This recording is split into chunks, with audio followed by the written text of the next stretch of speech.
जय हिंद साथियों, जैसा कि हमने वादा किया था कि हम रोज़ लेकर आएंगे आपके लिए नए पेपर सेना भर्ती उदयपुर रैली की लिखित परीक्षा के लिए। आज उसी कड़ी के अंदर जो दूसरा पेपर देने जा रहे हैं हम 2 तारीख का, उस पर आज हम चर्चा करनी शुरू करेंगे। और इस चर्चा में शामिल होने के लिए या इस कड़ी से निरंतर जुड़ने के लिए आप हमें व्हाट्सएप के माध्यम से भी भेज सकते हैं। आपका लिंक, आपका जो भी आपका नंबर है वो आप हमें भेज दीजिए, उस पर आपको ये पेपर मिल जाएगा। इसके बाद में यदि आप हमारे टेलीग्राम चैनल पे जुड़ें तो टेलीग्राम चैनल के ऊपर भी हम डेली ये जो है हमारा पेपर दे रहे हैं। वहाँ से आप सुबह के टाइम में लेके और शाम को हमारे इस रिवीजन में या हमारे इस सॉल्यूशन में आप हमारा हिस्सा बन सकते हैं। चलिए दोस्तों, शुरू करते हैं आज का पहला सवाल। पहला सवाल है हमारा कि रस्सी की कम से कम ऐसी लंबाई याद कीजिए जिसकी 45 सेंटीमीटर, 75 सेंटीमीटर और 81 सेंटीमीटर के टुकड़े होने पर भी वो पूरे के पूरे काटे जा सके। यानी आपको एक ऐसी लंबाई बतानी है कि जिस लंबाई में यदि हम 45 के टुकड़े काटें, 75 के टुकड़े काटें या 81 सेंटीमीटर के टुकड़े काटें तो पूरे के पूरे कट जाए। यानी ऐसी एक आपको नंबर निकाल के देना है, एक ऐसी आपको संख्या निकाल के देनी है जिसका इन तीनों संख्याओं में विभाजन हो जाए। क्लियर? और छोटे से छोटे की यानी कम से कम की यहाँ पे बात की गई है तो नाम सीधा ही दिमाग में क्या आता है? एलसीएम का आता है। अब हम करते हैं यहाँ पे एलसीएम कर लेते हैं। यहाँ पे एलसीएम हो गया हमारा यहाँ पे 45 का, 75 का और हो गया हमारा 81 का। अब हम करते हैं 3 से, 2 से जाएगा नहीं, 3 से 15 बार, 3 से जाएगा ये यहाँ पे 25 बार, 3 से जाएगा ये 27 बार। वापस करके देखते हैं, 3 से जाएगा 5, 3 से ये जाएगा नहीं, ये जाएगा आपका 9 बार। फिर आप यहाँ पे 3 से करके देखते हैं, 3 से करते हैं 5 का 5, 25 का 25 और ये 3 बार। फिर आप एक बार वापस से करते हैं 3 से, तो 5 का 5, 25 का 25, ये हो गया 1। अब 2 से, 3 से, 4 से नहीं, 5 से ही जाएगा, 5 से जाएगा 1 बार, 5 से 5 बार। फिर 5 से भाग देंगे तो दोनों ही नीचे 1 और 1 हो जाएंगे। यदि हमारे गुणजों की बात की जाए तो 3, 3, 3, 3, 5 और 5, इन सब का गुणा करके देखते हैं। 3 तिया 9, 9 तिया 27, 27 तिया 81, 81 का गुणा 25 से जब हम करते हैं, 81 का गुणा 25 से करते हैं तो 5 एकम 5 और 8 पंजे 40, 2 एकम 2 और 8 दूनी 16, 5 का 5, 2 का 2, 6 4 10 का 0, हासिल 1, 2025। यानी हमारे पास में जो उत्तर आ गया है वो 2025 सेंटीमीटर आ चुका है। लेकिन जब हम ऑप्शन की ओर देखते हैं तो ऑप्शन में पहला ऑप्शन है 12 मीटर, बिल्कुल हो ही नहीं सकता। तीसरा ऑप्शन देखते हैं 13 मीटर, हो नहीं सकता। चौथा ऑप्शन है डी 65 मीटर, हो नहीं सकता। अब नजर जाती है मेरी बी ऑप्शन की तरफ, यानी बी ऑप्शन है मेरा 20 मीटर और 25 सेंटीमीटर। क्योंकि यहाँ पे 2025 सेंटीमीटर लिखा हुआ है तो हम इसे लिख सकते हैं 20 मीटर और 25 सेंटीमीटर। तो ये दोस्तों आपका राइट आंसर होगा यहाँ पे आंसर नंबर बी। क्लियर? चलते हैं अगले सवाल पे। अगला सवाल आ रहा है हमारा घातांक से। घातांक की यदि हम बात करें तो घातांक के अंदर 4 की घात 11, 4 की घात 11 और 4 की घात 7 एक फॉर्मूला सबसे पहला ही लिखाया था कि जब आधार समान होते हैं, क्या होते हैं? आधार समान होते हैं तो घातें हमेशा क्या हो जाती है? घातें जुड़ जाती हैं। लेकिन कब? जब उनके बीच में निशान किसका हो? गुणा का हो। क्लियर? यदि आधार समान होगा, बीच में गुणा का निशान होगा तो घातें क्या हो जाएगी? जुड़ जाएगी। क्लियर? अब यहाँ पे लिखते हैं हम सवाल को, 4 की घात 11, 4 की घात 11 और 4 की घात 7। अगर ये देखते हैं तो आधार तो समान है, बीच में गुणा का निशान भी है तो घातें जोड़ लो। तो ये हो गई 11 + 11 + 7, तो 11 और 11 22, 22 और 7 हो गया आपका 29। देखिए कहाँ पे लिखा हुआ है तो हम कहेंगे ऑप्शन नंबर सी हमारा यहाँ पे राइट है। क्लियर? सवाल पे तीसरा नंबर सवाल जब आप देखते हैं तो तीसरा नंबर सवाल बहुत ही इजी है। यदि तीसरे नंबर सवाल की बात की जाए तो तीसरा नंबर जो सवाल है वो है सीरीज का। सीरीज की यदि बात की जाए, श्रृंखला की यदि बात की जाए तो बेहद आसान सवाल मुझे यहाँ पे लगता हुआ नजर आ रहा है कि 4, 7, 12 और 19। सीरीज में काफ़ी चीज़ें आपको सिखा रखी है, उसमें एक ये भी देखिएगा कि सबसे पहले आप ये देखिएगा कि ये जो क्रम आपको दे रखा है, ये क्रम यहाँ पे बढ़ता हुआ क्रम है या यहाँ पे ये जो क्रम है ये घटता हुआ क्रम है। आ गई बात समझ? अगर आप इसको ध्यान से देखेंगे तो या तो ये बढ़ता हुआ क्रम मिलेगा या ये घटता हुआ क्रम मिलेगा। पहले हम ध्यान से देखते हैं तो बढ़ते हुए क्रम पे है 4, फिर 7, फिर 12 और 19। तो सबसे पहले शुरुआत करेंगे योग से, होगा तो ठीक, नहीं तो गुणा, नहीं तो फिर बात सोचेंगे यहाँ पे वर्ग की, और ज़्यादा ही कुछ हुआ तो बात सोचेंगे यहाँ पे घन की। तो पहले हमारे छोटे वाले तीर से चला के देखते हैं कि शिकार यहीं पे हो जाता है या नहीं हो पाता। छोटे तीर से काम करते हैं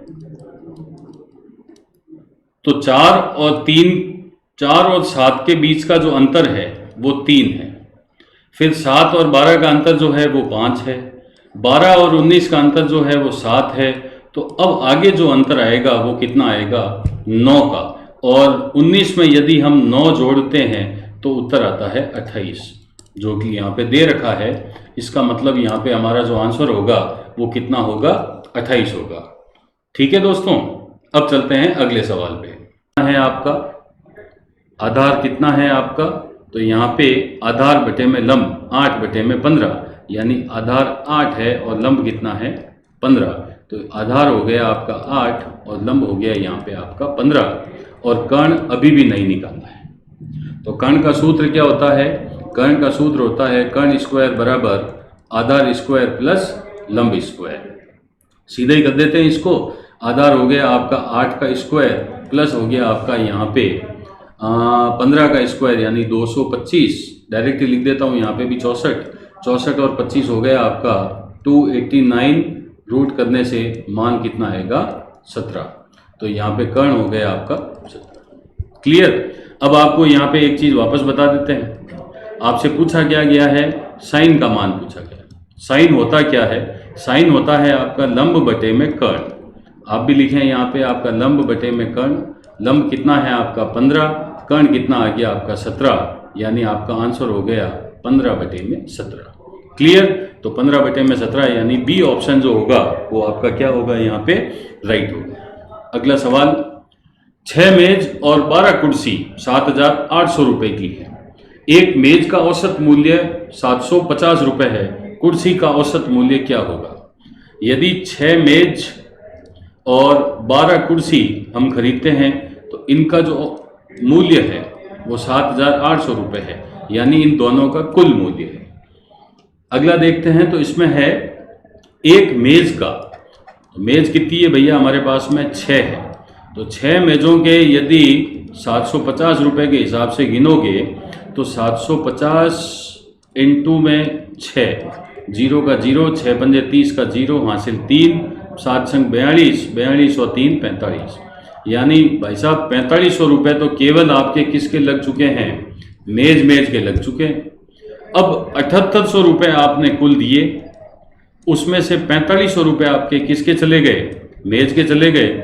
0 0, 8 में से 5 गया 3, 7 में से 5 4 गया 3।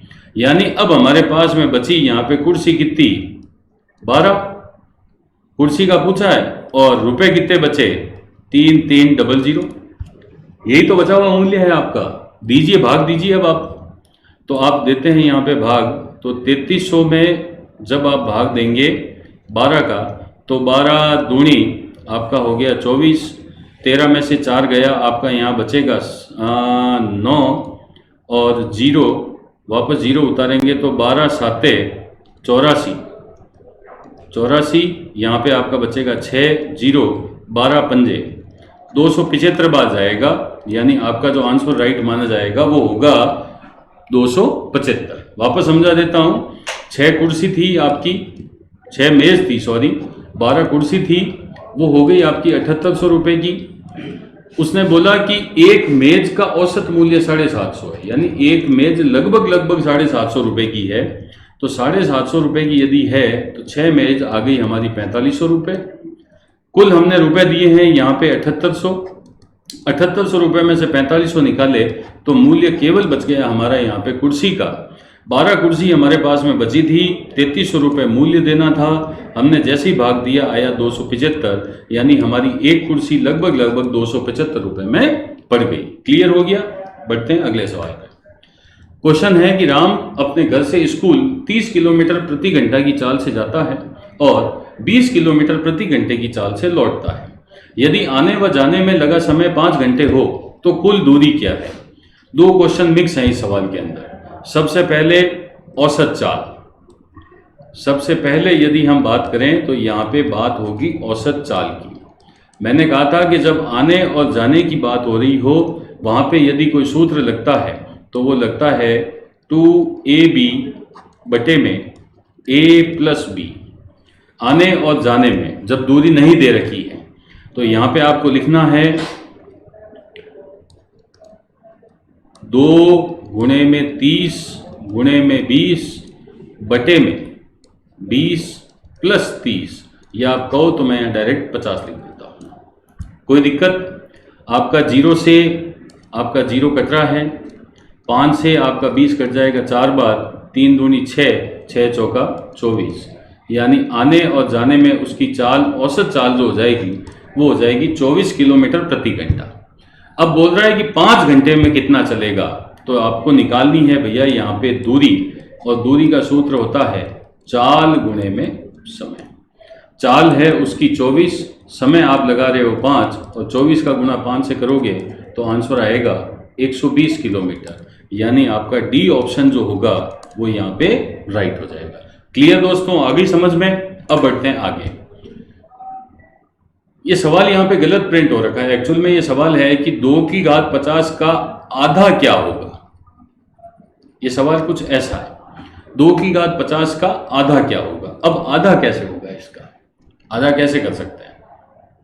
तो बच्चों को जब ये पूछा जाता है तो निल, आंसर 0 होता है, मतलब समझ में ही नहीं आया सर पूछा क्या है। मेरी एक बात, इसका एग्जाम्पल समझे आप, इसका एग्जाम्पल समझे आप। सवाल यहाँ पे आधार लिखा हुआ है, इसको थोड़ा काट दीजिएगा। 2 की घात 50 का आधा क्या होगा। यदि 2 की घात 50 का आधा करते हैं, क्वेश्चन पूछने पे बच्चों के पास में निल आंसर है, लेकिन इसका आंसर बताता हूँ मैं, तरीका बताता हूँ, समझना आप बात। तो 2 की घात 50 की यदि हम बात करते हैं, इसको छोड़िए आप, पहले मैं कहता हूँ कि 8 का आधा क्या होगा। तो आप कहोगे कि सर 8 का आधा करना है तो 8 को आधे से गुणा कर दो, या 8 में 2 का भाग दे दो। तो दोनों ही कंडीशन में आपके पास में आंसर क्या आएगा? 4 आएगा। क्लियर हो रहा है? लेकिन अब जब घात दे दी मैंने तो आप कहोगे कि आधी करनी है, कैसे करेंगे? तो मैं कहता हूं कि सर आप एक काम कीजिए, 2 की घात 50 में भाग दे दीजिए आप 2 का, आधा हो जाएगा कि नहीं होगा? होगा ना? ठीक है, तो 2 की घात 50 में 2 का भाग दे दिया, इस 2 पे 1 लगा दिया। एक फॉर्मूला आपको बताया हुआ है कि a की घात m भाग में a की घात n। जब आधार समान होते हैं, बीच में भाग का निशान होता है, तो घातें आपस में क्या हो जाती है? माइनस हो जाती है। तो यहाँ पे जैसे ही आप देखोगे कि आधार यहाँ पे समान है, बीच में भाग का निशान है, तो घातें माइनस हो जाएगी, यानी 50 माइनस 1, और यहाँ पे जो उत्तर आएगा वो कितना आएगा? गुण 50, यानी 2 की घात गुण 50। इसी क्वेश्चन में एक और क्वेश्चन समझा देता हूँ। यदि यहाँ पे आधा की जगह यहाँ पे अगर लिखा हुआ आ जाए दुगना, कि 2 की घात 50 का दुगना क्या होगा, तो दुगना करने के लिए क्या करना पड़ता है? गुणा 2 का करना पड़ता है। तो आप क्या कीजिएगा कि 2 की घात 50 और गुणे में 2 कर दीजिएगा। इस पे यदि आप 1 की घात ले भी लेते हैं तो कोई फर्क नहीं पड़ने वाला, क्योंकि आधार समान है, बीच में गुणा का निशान होता है, तो यहाँ पे घातें आपस में क्या हो जाती है? जुड़ जाती है। तो जैसे ही जुड़ेगी तो 2 की घात 50 और ये 1 भी जुड़ जाएगा, तो आपका जो उत्तर आएगा वो आएगा 2 की घात 51। यदि दुगने की बात करेंगे तो शायद आंसर, मतलब शायद क्या, आंसर जो होगा वो होगा 2 की घात 51। क्लियर दोस्तों? आगे बढ़ते हैं। सवाल दिया हुआ है, बिल्कुल सिंपल सा कर देते हैं इस सवाल को, कि 0.0036 का वर्गमूल निकालना है। आप कहिए तो 2 तरीके हैं, दोनों से बता दूं, नहीं तो जो सिंपल वाला तरीका है वो ये है कि पॉइंट अपने स्थान पर रह गया, इन दो जीरो का कितने जीरो हो जाएंगे, एक जीरो, 36 का कितना हो जाएगा वर्गमूल 6, और आपका आंसर आ जाएगा 0.06। एक तरीका ये है। दूसरा वाला तरीका भी बता देता हूँ कि 0.0036 है, पॉइंट हटाएंगे तो नीचे यहाँ पे 4 शून्य चले जाएंगे, 4 शून्य जाएंगे, रूट के अंदर डाल देता हूँ, 36 का 36 का 6, इन दो जीरो का एक जीरो, इन दो जीरो का एक जीरो, नीचे आ जाएगा 100, 6 के नीचे 100 आएगा, यानी 0.06 आपका क्या हो जाएगा आंसर। दोनों ही तरीके मैं बता चुका हूं, आंसर ए आ चुका है। अब आता है सवाल नंबर 9। 4 कुर्सियां 900 रुपए की है, तो 33,750 में ऐसी कितनी कुर्सियां खरीदी जा सकती है। भैया 4 कुर्सी है हमारे पास में 900 रुपए की, एक कुर्सी का मूल्य कितना हो गया, 4 का भाग गया 2 बार, 2 बार गया 8 1 0, फिर 2 बार गया 8 2 0, और 5 बार गया आपका आ गया यहाँ पे 20। क्लियर, यानी एक कुर्सी की कीमत हो गई आपकी 225 रुपए। अब आपसे पूछा जा रहा है कि 3375 में, यानी अगर 225 रुपए की एक कुर्सी है तो 33,750 में कितनी कुर्सियां खरीदी जाएगी। आप 33,750 में आप 225 का भाग दे दीजिए, आपका आंसर आपके सामने। तो जैसे ही आप यहां पे भाग देंगे आपके पास में आंसर आएगा 150। क्लियर, अब एक बार देख लीजिएगा आंसर, ये पहले से प्री सॉल्व हो रखे हैं सवाल, इसलिए मैंने आपको आंसर यहाँ पे 150 दे दिया है, लेकिन आपको समझाने के लिए पूरा तरीका भी मैंने बता दिया है। क्लियर, अब चलते हैं अगले सवाल में। किसी सामान के 2/9 भाग का मूल्य 2200 रुपए है। अब कोई भी सामान है, उसकी कीमत पता नहीं, उसके 2/9 भाग की जो कीमत है वो 2200 रुपये बताई जा रही है। एक्स का मान निकालना है, 2200 अपनी जगह है, ऊपर गया आपका 9 और नीचे आ गया आपका 2 से आपका 2200 कट गया यहाँ पे 1100 बार, और आपका आंसर हो गया 9900।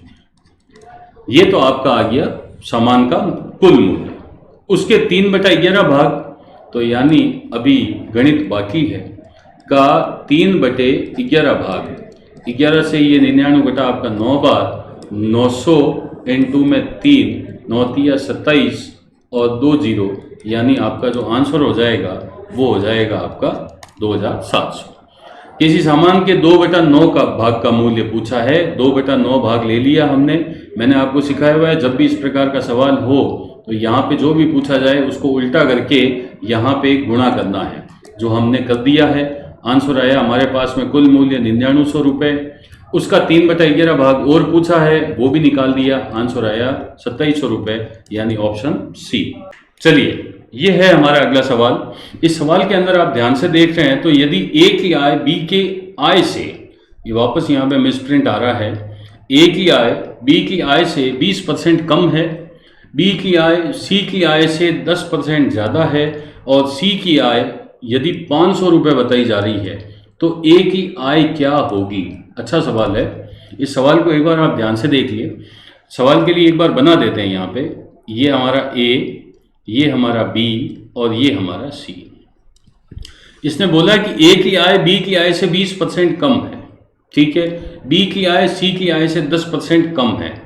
तो यदि हम कहते हैं कि सी की आय जो है वो यहाँ पे 100 मान लेते हैं, सी की आय हम यहाँ पे कितनी मान लेते हैं, 100 मान लेते हैं। बोला गया सवाल को कि बी की आय सी की आय से 10% कम है, यानी बी की जो आय है वो सी की आय से 10% कम है, यानी बी की आय यहाँ पे दोस्तों कितनी मानी जाएगी, 90 मानी जाएगी। अब आती है सवाल की मेन कड़ी। सवाल में जब उसने बोला कि ए की आय बी की आय से 20% कम है, तो आपको ये देखना होगा कि 90 का 20% कितना होता है, या जो मैं डायरेक्ट बताया हुआ है वो भी देख लेना। तो ये हो जाएगा आपका 9 दूनी 18, तो आपका 90 में से 18 गया यानी 2 और यहाँ बचेगा 7, यानी ए हो जाएगा आपका 72। यदि आप इसको डायरेक्ट करना चाहो तो डायरेक्ट भी कर सकते हो कि 90 से 20% कम, यानी सीधा ही गुणा 80 का होगा। 2 जीरो, 2 शून्य से 2 शून्य कट गए और आपका आएगा 72। ये 72 हमने यहाँ पे लिख दिया है। अब हम बात करते हैं आगे।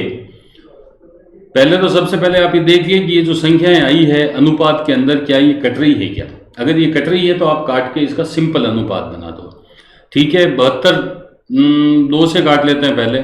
2 से काटा तो ये हो गया आपका 36, 2 से हो गया ये आपका यहाँ पे 45 और 2 से हो गया ये आपका यहाँ पे 50। अभी भी यदि आपका ये कट रहा है तो आप इसे काट सकते हैं, अगर नहीं कट रहा है तो नहीं काटेंगे। तो ये हो गया आपका 36, ये हो गया आपका 45 और ये हो गया आपका 50। इसने बोला है कि सी की आय कितनी होगी, तो हम देख रहे हैं कि यहाँ पे सी का जो अनुपात है वो सी का अनुपात यहाँ पे 50 है। सी की आय जो है वो 500 है। सीधा ही हो जाएगा 500 बटे में 50, 1 बराबर आएगा। 50 से ये 500 आपका कट जाएगा 10 बार, 1 का मान आ जाएगा आपका 10 और 1 के मान को हम कहते हैं स्पीड फैक्टर, वो आपको सिखाया हुआ है। अब आपको यहाँ पे निकालनी है ए की आय, तो आप कहेंगे ए का अनुपात तो है सर 36 और ए की यहाँ पे 1 बराबर आ रहा है 10, यानी ए की जो आय आ जाएगी वो 360 रुपये आ जाएगी। क्लियर दोस्तों? तो आंसर जो होगा वो यहाँ पे 360 होगा। मैं आशा करता हूँ ये सवाल आपको समझ में आ गया होगा। इस सवाल के अंदर आपको करना कुछ नहीं है। सवाल में यही था, जो गलती लोग करते हैं वो पहले बता देता हूँ कि ए की आय बी से 20% कम है। लोग क्या करते हैं कि बी को 100% मान लेते हैं, ए की आय 80 बना देंगे, लेकिन जैसे ही बात यहाँ पे बी की आय सी से आएगी 10% कम की, तो वो क्या करेंगे कि सी को 90 बना देंगे और वहाँ से उनका क्वेश्चन गलत हो जाएगा। तो जो पैटर्न आपको बताया वो एक बार आप वापस से पूरा देख लीजिएगा और मुझे नहीं लगता उसके बाद में कोई भी गलती होगी। क्लियर? अब चलते हैं अगले सवाल पे।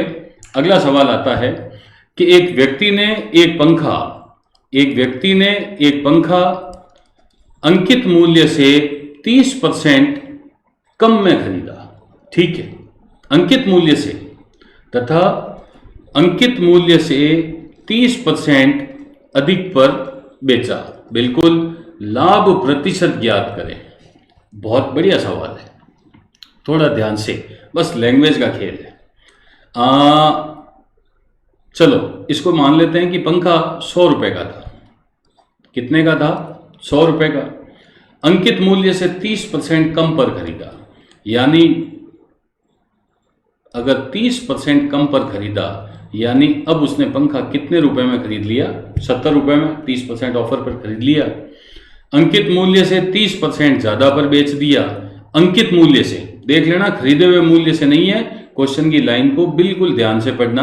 अंकित मूल्य से 30% अधिक पर बेच दिया, यानी 130 रुपये में बेच दिया। क्लियर हो गई? लाभ परसेंट ज्ञात करो। सिंपल सी बात सिखाई हुई है। खरीदा कितने में? 70 में। बेच रहा कितने में है? 130 में। लाभ कितना कमा रहा है? आप कहोगे सर 60 रुपये का कमा रहा है। मैं कहूँगा किस पर कमा रहा है? आप कहोगे कि सर 70 रुपये के ऊपर कितने कमा रहा है? 60 रुपये।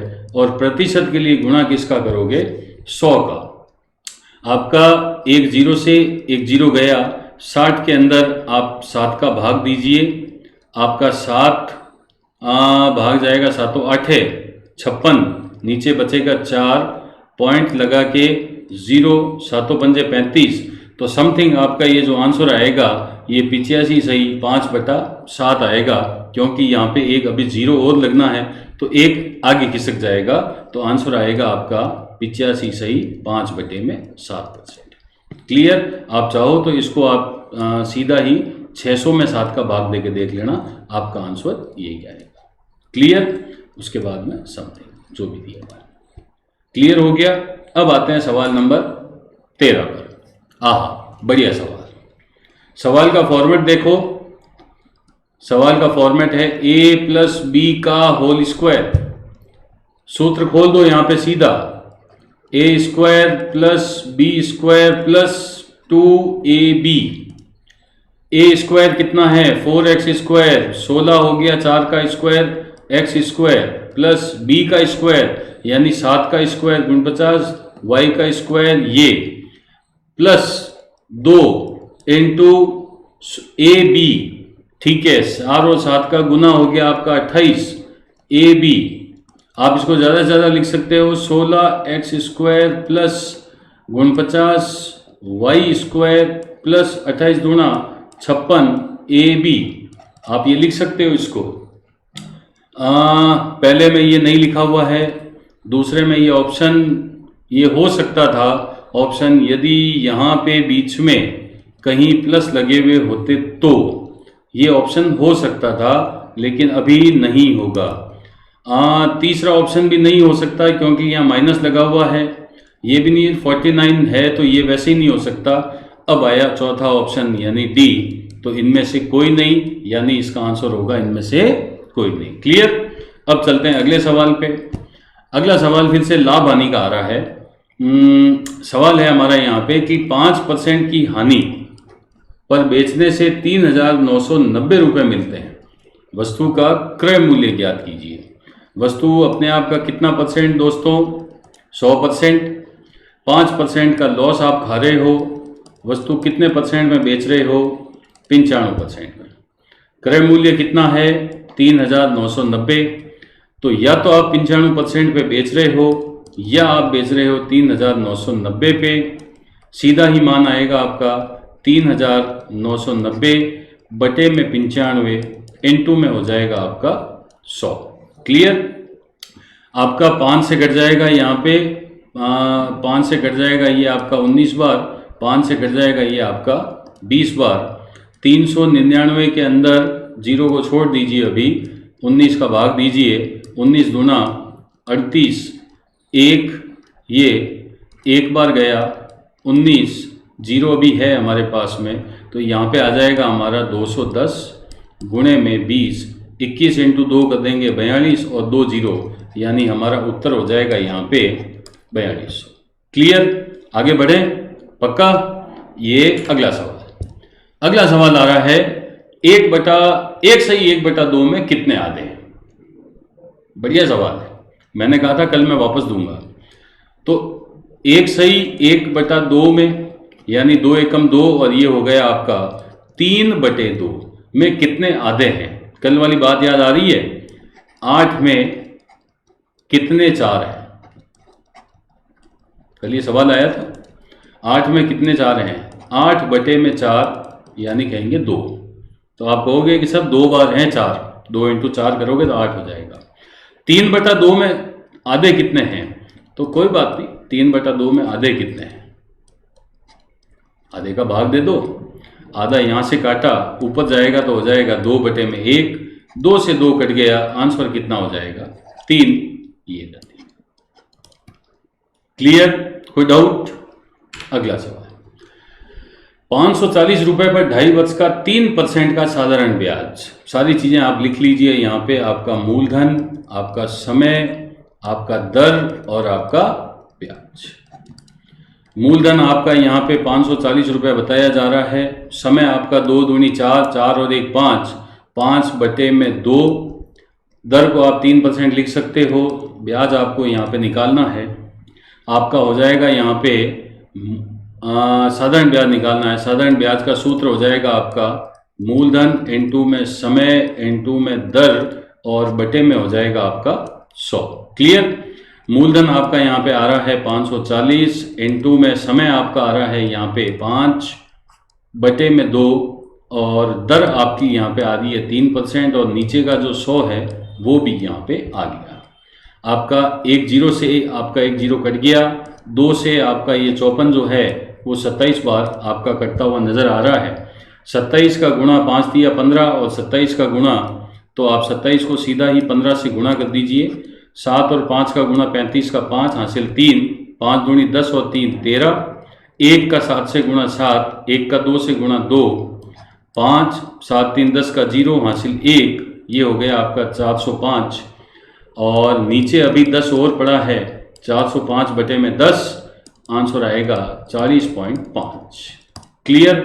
तो आंसर आएगा 40.5 यानी ऑप्शन हो जाएगा सी।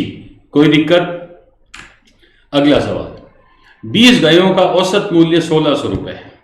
यदि 20 गायों का औसत मूल्य 1600 रुपये है तो 20 गायों का कुल मूल्य कितना हो जाएगा? तो 20 गायों का 16 दूनी 32 और 1 2 3 यानी 32,000 रुपये। इनमें से 10 गायें कौन सी है? कोसी गायें हैं, ठीक है। उनका औसत मूल्य 1850 है। इनमें से 10 गाय जो है वो कौन सी है? कोसी है, कोसी गाय है और उनका औसत मूल्य है 1850 रुपये। तो इनके कुल हो गए भैया 18,500 रुपये, यहाँ भी कोई दिक्कत नहीं। 6 हरियाणवी है, लो साहब 6 हरियाणवी है, 6 हरियाणवी का औसत मूल्य हो गया आपका 1550। अब 1550 से करो आप 15 छके 90 3, तो आप ऐसे नहीं करो तो ऐसे करके देख लो। ये लो 0 6 पंजे 30 का 0 3 6 पंजे 30 और 3 33 का 3 हासिल की 3 6 एकम 6 और 3 9। क्लियर? नहीं तो तोड़ के कर लेना, 1500 से एक बार, 50 से एक बार। जैसे मैंने पहले बोला था 15 छंगे 90 और 50 छंगा 300, तो 9300। आप ऐसे भी कर सकते थे। अब पूछ क्या रहा है उस पे आओ। शेष गाय कितनी बची? अरे 10 तो आ गई हमारी कोसी और 6 आ गई हमारी ये। कुल गायें तो हमारी कितनी आ चुकी है? यहाँ पे 16 आ चुकी है, 20 थी यानी बची कितनी? 4। 18,500 दे के आ गया हूँ मैं पहले कोसी गायों के, और 9,300 रुपये मैं दे चुका हूँ किनके?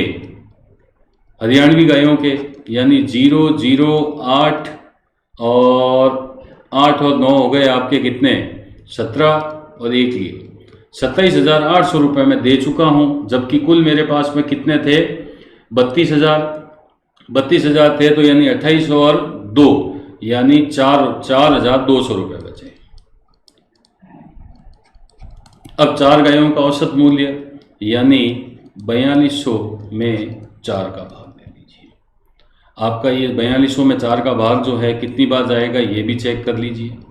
4200 में 4 का भाग 4 एकम 4, 2 यहाँ पे उतारते हैं 0 1050 बार। कितना जाएगा? 1050 बार, यानी सी ऑप्शन आपका क्या हो जाएगा? राइट हो जाएगा। क्लियर दोस्तों? अब चलते हैं अगले सवाल पे। चलिए दोस्तों अगले सवाल पे चलते हैं। अगला सवाल है हमारा, अच्छा सवाल है एरिया का। सबसे पहले तो बात करते हैं क्षेत्रफल की, एरिया। पिछले कुछ समय से यदि आर्मी भर्ती पेपर को देखा जाए तो एरिया के जो सवाल हैं, आयतन के सवाल, वॉल्यूम के सवाल, एरिया के, क्षेत्रफल के जो सवाल हैं, इनकी संख्या काफ़ी बढ़ी, तो लगातार बढ़ रही है इनकी संख्या। तो इस बार के पेपर में भी हो सकता है कि एरिया के जो टॉपिक हैं वो कम से कम 3-4 सवाल अपने रखें वहाँ पे। तो मैं आप सबको ये कहना चाहूँगा कि जो भी क्षेत्रफल का टॉपिक है, आयतन का टॉपिक है, वो आप कम से कम 2 से 3 बार आप कर लीजिएगा, ठीक है। अब चलते हैं सवाल की तरफ। सवाल है कि एक आयताकार हॉल की चौड़ाई उसकी लंबाई का 3/4 है, ठीक है। 3/4 का अनुपात हम लिख सकते हैं 3:4। पहले बात किसकी हो रही है? चौड़ाई की। फिर बात किसकी हो रही है? लंबाई की। अनुपात कितना हो गया? 3:4। फिर बोला कि क्षेत्रफल, तो आयत की बात आई है यहाँ पे। जब आयत की बात आती है तो इसका जो क्षेत्रफल वो होता है वो क्या होता है? लंबाई इंटू चौड़ाई। क्लियर? आप भी क्या कीजिए, मैंने तो बताया हुआ है आपको कि यहाँ पे इन दोनों का गुणा जो है वो 768 बोला जा रहा है। क्लियर? यही तो बात हो रही है, ये लंबाई हो रही है, चौड़ाई, इनका गुणा। तो 3 और 4 का गुणा कितना? 12। 12 बराबर कितना है? 768। ध्यान रखिएगा वो जो बताया हुआ है आपको एक बराबर निकालने वाला, वही ही काम करना है यहाँ पे। 768 में 12 का भाग दोगे, 12 छंगा 72, आपका बचेगा 4, 12 चौक 1 बराबर आपका आएगा 64, और गुणा वाली बात जो आपको सिखाई हुई है यहाँ पे पहले, वो आ जाएगा आपका 1 बराबर 8। कोई दिक्कत? अब आप 8 का गुणा यहाँ पे 3 से करिए 24 बार, और 8 का गुणा 4 से करिए 32 बार, यानी जो चौड़ाई है वो होगी 24 और जो लंबाई है वो होगी 32, 24 और 32 का जो अंतर होगा वो होगा यहाँ पे 8 का। क्लियर दोस्तों, आशा करता हूँ ये सवाल भी आपको समझ में आ गया होगा। जो विद्यार्थी इस बात को नहीं समझ पाए हैं उनके लिए बता देता हूँ। यदि वो यहाँ पे करेंगे लंबाई और चौड़ाई, अगर वो x मेथड यूज़ करेंगे तो उन्हें लिखना पड़ेगा 3x गुणे में 4x बराबर में 768। 3 और 4 का गुणा करेंगे 12, एक्स स्क्वायर बराबर कर देंगे 768, एक्स स्क्वायर बराबर कर देंगे 768 बटे में 12, उनका आ जाएगा यहाँ पे 64, स्क्वायर हटाएंगे रूट चढ़ेगा, उनका मान भी x का कितना आएगा 8। ये थोड़ा सा तरीका लंबा होता है इसलिए हम इसको बताते नहीं हैं, क्योंकि कंपटीशन लेवल पे इस तरीके के मेथड जो हैं वो काम नहीं आते। तो ये चीज़ सिखाई हुई है और आने वाले सवालों के अंदर मैं कोशिश करूंगा कि कहीं ना कहीं इस सवाल को या इस पैटर्न को एक बार मैं और बता सकूं। चलें अगले सवाल पे। अगला सवाल है, विमल और अरुण की वर्तमान आयु का अनुपात 3:5 है। एक बार लिख देते हैं विमल, एक बार लिख देते हैं अरुण। वर्तमान आयु का अनुपात है इनका 3:5। उनकी आयु का योग 80 वर्ष है। दोनों की आयु का योग 80 वर्ष है।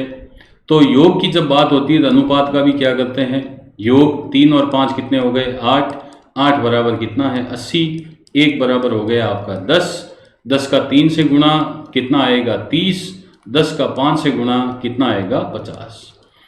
10 वर्ष बाद पूछा है, 10 साल बाद में विमल हो जाएगा आपका 40 का, 10 साल बाद में ये हो जाएगा आपका 60 का। अनुपात 0 से 0 कट गया, 2 और ये 3, अनुपात आएगा आपका 2:3। क्लियर, यही तो पूछा है। अगला चलते हैं सवाल।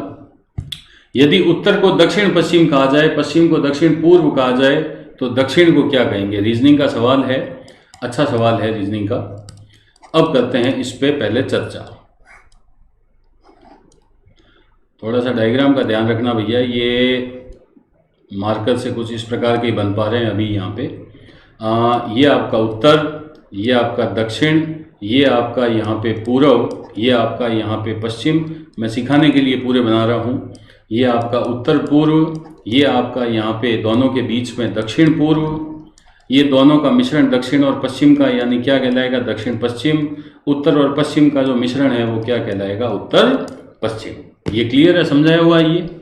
इसने बोला कि उत्तर को, यानी ये जो उत्तर है इसे दक्षिण पश्चिम कहा जाए, ये है भैया उत्तर, और ये बोल रहा है कि इसे दक्षिण पश्चिम कहा जाए। आप देखिए कि जो हमारा उत्तर है, जो हमारा उत्तर है, इस उत्तर को दक्षिण पश्चिम बनाने के लिए कितना पीछे लाना पड़ेगा। एक घर, दो घर, तीसरे घर पे आके बैठेगा। अगर उत्तर यहां पे खिसकेगा तो उत्तर पूर्व भी यहां पे खिसकेगा, आपका ये भी यहां खिसकेगा, सब लोग पीछे पीछे खिसकते चले जाएंगे। आपको कोई काम नहीं करना है, आप सिर्फ एक चीज को पकड़ लीजिए यहाँ पे कि यदि उत्तर को दक्षिण पश्चिम कहा जाए, उत्तर को यदि दक्षिण पश्चिम कहा जाए तो 1, 2, 3 स्टेप आपको एंटी क्लॉक यानी वामावर्त दिशा में ले जाने हैं। दक्षिणावर्त में नहीं, वामावर्त में, क्योंकि यहाँ पे मामला आपका उल्टा हो रहा है। ठीक है, ये अभी जो भी मैं समझा रहा हूँ पेपर सॉल्यूशन के हिसाब से, बाकी टॉपिक में सारी चीज समझाऊंगा।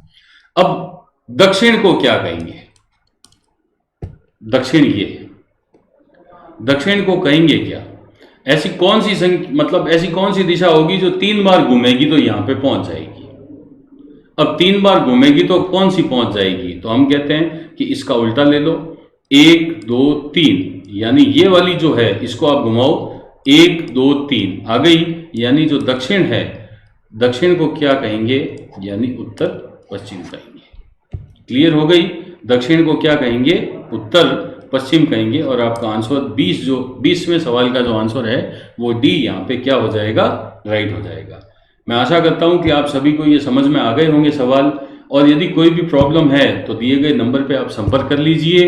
यदि उससे भी ज़्यादा कोई प्रॉब्लम आ रही है तो आप एकेडमी आकर भी पूछ सकते हैं, वो भी पूरा निःशुल्क है। उसके बाद में आपसे एक अनुरोध मैं ज़रूर करूँगा कि यदि आपको ये हमारा जो पढ़ाया हुआ है ये पसंद आया और आपको ये लगा कि इसका फ़ायदा किसी और दूसरे बच्चे को भी मिलना चाहिए, तो प्लीज़ आप इस चैनल को सब्सक्राइब करवाइए, और इसे लाइक का बटन दबा दीजिए, ताकि जब भी हम कोई नया वीडियो, जो आज हम और भी डालने वाले हैं, नए वीडियो जब भी हम डालेंगे तो आपको यहाँ पे नोटिफिकेशन मिलते रहें। धन्यवाद, थैंक यू, जय हिंद। नमस्कार साथियों, अब आपके सामने जीके का पेपर का सलूशन होने जा रहा है और ये आपके सामने जीके का आज का पहला सवाल। भारत में हरित क्रांति की शुरुआत हुई। तो मित्रों, इसका सही जवाब होगा ऑप्शन नंबर सी, 1966 से 1967 ईस्वी में। चलिए बढ़ते हैं हमारे अगले सवाल की तरफ। अगला सवाल है, डिब्रूगढ़ शहर किस नदी किनारे स्थित है? तो साथियों, इसका जो राइट आंसर होगा वो होगा ऑप्शन नंबर ए, ब्रह्मपुत्र नदी। चलिए बढ़ते हैं हमारे अगले सवाल की तरफ। अगला सवाल है, महावीर स्वामी यानी महावीर की माता कौन थी? यहाँ पे मैंने आपसे महावीर स्वामी की माता का नाम पूछा है, तो उनकी माता का नाम था ऑप्शन नंबर बी, तिशला। चलिए नेक्स्ट सवाल देखते हैं। नेक्स्ट सवाल है, भारत की प्रथम खनिज नीति कब घोषित हुई थी? तो मित्रों, इसका सही जवाब होगा ऑप्शन नंबर ए, 1951 ईस्वी में। चलिए बढ़ते हैं हमारे अगले सवाल की तरफ। अगला सवाल है, बांदीपुर नेशनल पार्क कहाँ स्थित है? तो मित्रों, इसका जो राइट जवाब होगा वो होगा option number B, Karnataka. Karnataka के अंदर बांदीपुर नेशनल पार्क स्थित है। चलिए देखते हैं अगला सवाल। अगला सवाल है, संविधान सभा के उद्घाटन अधिवेशन की अध्यक्षता किसने की थी? तो मित्रों, इस सवाल के अनुसार इसका राइट जवाब होगा ऑप्शन नंबर बी, डॉक्टर सच्चिदानंद सिन्हा। चलिए देखते हैं अगला सवाल। अगला सवाल है, मेघालय की राजधानी है, सिंपल क्वेश्चन है, राजधानी को लेके। मेघालय की राजधानी है Shillong, option number A right answer. ठीक है, चलिए अगला सवाल देखते हैं। अगला सवाल है, किस ग्रह को शाम का तारा कहा जाता है? तो मित्रों, इजी सवाल है, इसका जो राइट जवाब होगा वो होगा शुक्र ग्रह। शुक्र ग्रह को ही शाम का तारा कहा जाता है। चलिए देखते हैं अगला सवाल। अगला सवाल है, स्वराज्य हमारा जन्मसिद्ध अधिकार है, ये नारा किस व्यक्ति ने दिया? तो बहुत ही फेमस क्रांतिकारी हुए हमारे देश के श्रीमान बाल Gangadhar Tilak. Option number B, बाल गंगाधर तिलक ने ही स्वराज्य हमारा जन्मसिद्ध अधिकार का नारा दिया था। चलिए अगला क्वेश्चन देखते हैं। अगला क्वेश्चन है, पाक जल संधि किन दो देशों के मध्य है या किन दो देशों को अलग करती है? तो मित्रों, पाक जल संधि भारत और श्रीलंका को अलग करती है, यानी ऑप्शन नंबर सी इसका सही जवाब होगा। चलिए अगला सवाल देखते हैं। दिल्ली में स्थित जामा मस्जिद का निर्माण किस शासक ने कराया? मित्रों, मुगल काल को लेके है। मुगल काल के अंदर भी Shahjahan, option number B, Shahjahan ने ही दिल्ली में जामा मस्जिद का निर्माण करवाया। चलिए अगला सवाल देखते हैं। अगला सवाल है, गीत गोविंद के रचयिता कौन है? यानी गीत गोविंद एक पुस्तक का नाम है, उसके लेखक का नाम मैंने आपसे पूछा है। तो मित्रों, यहाँ पे इसका जवाब होगा option number C, Jaydev. Jaydev ने ही गीत गोविंद पुस्तक की रचना करी। चलिए अगला सवाल देखते हैं। अगला सवाल है, अजंता की चित्रकारी में क्या निरूपित किया गया है? मतलब अजंता की जो चित्रकारी है ना, किस व्यक्ति से संबंधित है या किस व्यक्ति के धर्म से संबंधित है? तो मित्रों, यहाँ पे नाम आएगा बौद्ध धर्म का, और बौद्ध धर्म का नाम आते ही हमारे दिमाग में आना चाहिए महात्मा बुद्ध, यानी इसके अंदर ऑप्शन राइट होगा सी, जातक। जातक कहते हैं महात्मा बुद्ध की जो बचपन की कहानी है ना, कथा है, उनको जातक कहा जाता है। तो इस सवाल के अनुसार इसका जवाब होगा सही, जातक, ऑप्शन नंबर सी। चलिए देखते हैं अगला सवाल। अगला सवाल है, लोथल जो सभ्यता है वो कौन सी नदी के किनारे स्थित है? यानी सिंधु घाटी सभ्यता का एक पार्ट है लोथल सभ्यता, वो किस नदी किनारे मिली? तो मित्रों, इसका सही जवाब होगा ऑप्शन नंबर सी, नदी का नाम है भोगवा नदी। चलिए अगला सवाल देखते हैं। अगला सवाल है, अंकोर वाट का मंदिर में किसकी मूर्तियां है? कंबोडिया एक देश का नाम है, उस देश के अंदर अंकोर वाट का मंदिर है, वो उसके अंदर किसकी मूर्तियां? तो मित्रों, आपको थोड़ी यहाँ पे मैं जानकारी दूंगा कि भारत विश्व में सबसे बड़ा हिंदू मंदिर वो अंकोर वाट का मंदिर है, जो कहाँ स्थित है? जो भारत में ना होकर कंबोडिया में स्थित है। तो अपने इस सवाल के अनुसार इसका सही जवाब होगा हिंदू देवता। Option number B, Angkor Wat में किसकी मूर्तियां? हिंदू देवी देवताओं की मूर्तियां स्थित है। ठीक है मित्रों, ये था आपका जीके का पेपर का सोल्यूशन। आशा करता हूँ आपको अच्छा लगा होगा, समझ में आया होगा। धन्यवाद। नमस्कार साथियों, अब आपके साइंस के क्वेश्चन आंसर स्टार्ट हो रहे हैं, जिसमें 36 नंबर जो क्वेश्चन है, लाल रक्त कोशिकाओं का निर्माण हमारे शरीर के किस भाग में होता है? किसका बोला हुआ है? लाल रक्त कोशिकाएं। लाल रक्त कोशिकाओं को जो शॉर्टकट में बोलते हैं आरबीसी। आरबीसी का अगर पूरा नाम बोले तो रेड ब्लड सेल्स, लाल रक्त कोशिकाएं, और उसका निर्माण हमारे शरीर के किस भाग में होता है? तो मैं आपको बता दूं कि लाल रक्त कणिकाओं का जो निर्माण है वो अपने शरीर में अस्थि मज्जा में होता है। क्या होता है अस्थि मज्जा? तो आप सभी को पता है कि ये आपका जो डायग्राम है, ये हड्डी का डायग्राम है। ये एक हड्डी का डायग्राम है और इसके बीच में जो ये खोखला भाग जो आप देख पा रहे हैं, ये खोखला भाग होता है अस्थि मज्जा। और इस अस्थि मज्जा के अंतर्गत आपके आरबीसी का निर्माण होता है, इसके अंदर डब्ल्यूबीसी का भी निर्माण होता है और इसके अंदर प्लेटलेट्स का भी निर्माण होता है। तो लाल रक्त कणिकाओं का निर्माण बोले तो भी अस्थि मज्जा में होता है, डब्ल्यूबीसी का बोले तो भी अस्थि मज्जा में, और प्लेटलेट्स का निर्माण वो भी अस्थि मज्जा में होता है। बढ़ते हैं अगले क्वेश्चन की ओर। सबसे पहले ऑक्सीकरण किस पदार्थ का होता है? सबसे पहले क्या बोला है? ऑक्सीकरण। ऑक्सीकरण का मतलब होता है कि जो भी आप खाना खाते हो, खाने के अंदर आप कार्बोहाइड्रेट, प्रोटीन, वसा जो भी खाते हो, तो उसमें सबसे पहले पाचन की प्रक्रिया है वो किस पदार्थ में स्टार्ट हो जाती है? तो आप सभी को पता है जो पाचन की प्रक्रिया सबसे पहले है वो कार्बोहाइड्रेट के अंदर स्टार्ट हो जाती है। बढ़ते हैं अगले क्वेश्चन की ओर। आलू किसका रूपांतरण है?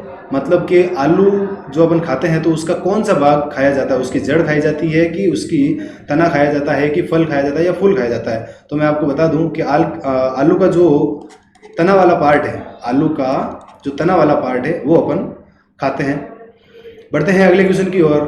प्रकाश संश्लेषण न्यूनतम किस रंग में होता है? प्रकाश संश्लेषण की अभिक्रिया जिसे बोलते हैं फोटोसिंथेसिस, और इसी प्रक्रिया के द्वारा पौधे हैं जो अपना भोजन बनाते हैं। तो प्रकाश संश्लेषण में अगर सबसे कम बोले तो बैंगनी रंग में होता है, और अगर बोले कि सबसे ज़्यादा प्रकाश संश्लेषण अगर बोले कि न्यूनतम किस में होता है तो बैंगनी। और यही क्वेश्चन अगर उल्टा पूछ ले कि प्रकाश संश्लेषण अधिकतम किस रंग में होता है तो लाल रंग। और आप इसको एक ट्रिक से अनुसार भी याद रख सकते हैं, जैसे अपने को पता है कि तरंग सबसे ज़्यादा किसका होता है? तरंग होता है लाल रंग का। तो तरंग अगर लाल रंग का होता है तो प्रकाश संश्लेषण की अभिक्रिया भी किस रंग में होगी? लाल कलर में। और अगर तरंग बोले कि भाई तरंग सबसे कम किस कलर में होता है तो आपको पता है बैंगनी में होता है, तो प्रकाश संश्लेषण की अभिक्रिया भी न्यूनतम किस में होगी? बैंगनी में होगी। बढ़ते हैं अगले क्वेश्चन की ओर। सबसे ज़्यादा ऊर्जा किससे मिलती है? मतलब कि जो आप खाना खाते हो और खाने के अंतर्गत कार्बोहाइड्रेट, प्रोटीन और वसा खाते हो, तो उसमें से जो ऊर्जा मिलती है वो सबसे ज़्यादा किससे मिलती है? तो मैं आपको बता दूं कि जो सबसे ज़्यादा ऊर्जा है वो आपकी मिलती है वसा से। कितनी? जैसे आप 1 ग्राम अगर कार्बोहाइड्रेट खाते हो तो 4.3 किलो कैलोरी ऊर्जा, 4.3 कैलोरी ऊर्जा मिलती है। कितनी मिलती है? 4.3 कैलोरी ऊर्जा मिलती है। और अगर प्रोटीन का देखें तो प्रोटीन से आपको 4.5 कैलोरी ऊर्जा मिलती है, और वसा से आपको 9.3 कैलोरी ऊर्जा मिलती है। तो आप देख पा रहे होंगे कि जो सबसे ज़्यादा ऊर्जा है वो वसा से मिलती है। और इसका एक क्वेश्चन मैं आपका और सॉल्व करवा दूं कि सबसे पहले ऊर्जा अगर चाहिए तो सबसे पहले ऊर्जा किससे मिलती है? वो आपके सबसे उल्टा हो जाएगा कि सबसे पहले ऊर्जा कार्बोहाइड्रेट से मिलेगी, उसके बाद में प्रोटीन से मिलेगी, और सबसे देर से ऊर्जा वो वसा से मिलेगी। तो इसका आंसर जो सही है वो वसा हो गया। बढ़ते हैं अगले क्वेश्चन की ओर। अगला क्वेश्चन है कि मानव शरीर की सबसे बड़ी कोशिका कौन सी होती है? और आप सभी को पता है कि मानव शरीर की जो सबसे बड़ी कोशिका है वो यहाँ पे सबसे बड़ी का पूछा है, तो सबसे बड़ी कोशिका हो जाएगी आपकी तंत्रिका कोशिका। और तंत्रिका कोशिका को जो न्यूरॉन कोशिका भी बोला जाता है। और वो जो आप देख पा रहे हैं कि जो तंत्रिका कोशिका है वो आपके मस्तिष्क से लगा के नीचे पांव तक की भाग तक पाया जाता है, तो ये सबसे बड़ी कोशिका होगी। बढ़ते हैं अगले क्वेश्चन की ओर। हिपेटोलॉजी संबंधित किससे है? मतलब कि हिपेटोलॉजी का अध्ययन करना, हिपेटोलॉजी में किसका अध्ययन किया जाता है? हिपेटोलॉजी का मतलब हो गया कि जो आपका यकृत है या फिर उसका जो अन्य नाम है लिवर। यहाँ पे स्टूडेंट बहुत ज़्यादा कन्फ्यूजन हो जाते हैं कि यकृत और लिवर एक ही भाग है, अलग अलग भाग है। तो यकृत और लिवर एक ही चीज़ होता है। और हिपेटोलॉजी के अंतर्गत यकृत का अध्ययन किया जाता है। क्यों? क्योंकि यकृत के अंदर जो है आपके हिपेटिक कोशिकाएं पाई जाती हैं। कौन सी कोशिकाएं पाई जाती है? हिपेटिक कोशिकाएं पाई जाती है। और जब कभी भी आप यकृत को खोल के देखोगे तो उसके अंदर हिपेटिक कोशिकाएं पाई जाती है और आप हिपेटिक कोशिकाओं को देखोगे, इसलिए इसका नाम क्या बढ़ गया? हिपेटोलॉजी। तो हिपेटोलॉजी किससे संबंधित हो गया? यकृत से। बढ़ते हैं अगले क्वेश्चन की ओर। अंतःस्रावी ग्रंथियों द्वारा स्रावित पदार्थ कौन सा होता है? अंतःस्रावी ग्रंथियां बोला है। सबसे पहले तो मैं आपको यह बता दूं कि ग्रंथियां क्या होती है। तो आप सभी को पता है कि शरीर के वे अंग जो अंग की तरह तो कार्य करते हैं, लेकिन साथ में कोई ना कोई रासायनिक पदार्थ बनाते हैं। अब रासायनिक पदार्थ में क्या क्या हो जाएंगे? रासायनिक पदार्थ में आपके रस हो सकता है, एंजाइम हो सकता है, और क्या हो सकता है? हार्मोन हो सकता है। ठीक है, तो जो ये हार्मोन बनाने वाली ग्रंथियां हैं वो कौन सी हो जाएगी? आपके अंतःस्रावी ग्रंथियां हो जाएगी।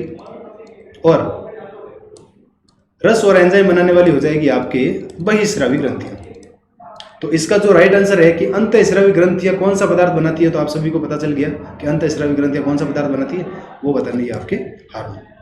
बढ़ते हैं अगले क्वेश्चन की ओर। सार्वत्रिक विलायक कौन सा है? सार्वत्रिक विलायक का मतलब है कि वो कौन सा पदार्थ है जो सबको घोलने की क्षमता रखता है, मैक्सिमम चीजों को घोलने की क्षमता रखता है, तो वो हो जाएगा आपके जल।